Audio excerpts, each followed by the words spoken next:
It happens to be that we have Tevi Troy, who's sitting in the chair right now. He is former Health and Human Services Deputy Secretary under President Bush. Tevi, what do you make of this? Is it really McCain's issue? You know, I was thinking to myself, everyone's sort of blaming McCain for the delay. Are you sure that that's what it really is, aside from the fact that, of course, they need his vote? Well, it's all about math right now. They need 50 votes so that you can have Vice President Pence come in and break a possible tie. There are two Republicans who are absolute hard-nosed, and that's Senator Collins and Senator Rand Paul, one from the left and one from the right, but they're not going to be on board. So they need every Republican vote, and if McCain is not available for health reasons or any other reason, they need to wait until he's there before they have that vote. Well, there's so many people on Capitol Hill who are holding their worry beads because Senator John McCain is recovering, ostensibly because of this blood clot that needed emergency surgery. But when you talk about what really is the issue here, you have close to a dozen senators who are either undecided or outright no votes, correct? And we can put some of those people on the screen. And as we look at those names, there are key individuals, aside from John McCain, am I correct, that really are, and I said key, the human key to either locking the door and getting a no vote or opening it up for a yes vote, right? Well, look, there are two people who are absolute no's who they're never going to get, and those are Paul and Collins. I don't know about these others. Are there deals that can be made? Are there amendments that they want to have heard? I think we need to see a little bit more, and I think that the finality or the binary nature of a vote will make some people approach this and say, you know what, I don't want to be the guy who prevented the GOP from doing something about the Affordable Care Act, something about Obamacare. They've been talking for years about fixing it, changing it, getting rid of it, and it would be very tough to go back home and say, you know what, I had a chance to be the guy that would allow this to proceed. It's not even final passage, and I didn't let it proceed to the floor. I think that's a tough vote, certainly if you have a potential primary challenge. Let's show two people who are very important to all of this, and that would be two Republican senators that are crucial. We've got Senator Cruz, who came out with the Cruz Amendment, and Senator Mike Lee, who is really close to looking at something that they argue is not in the new bill.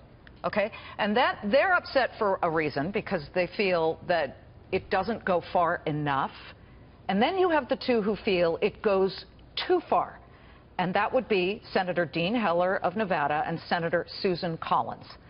Those two feel it goes way too far. They are more centrist type of states.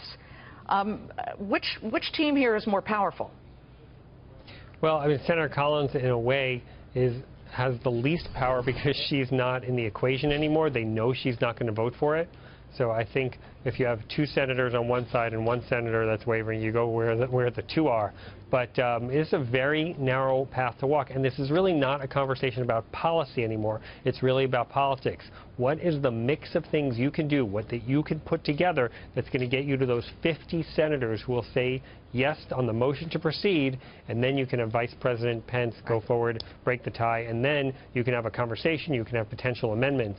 But until you have that motion to proceed, you really can't do anything. There's a fifth key that we here at Countdown really believe is just a huge stumbling block. Look at health insurers since Obamacare, not since the election, since Obamacare. Yeah.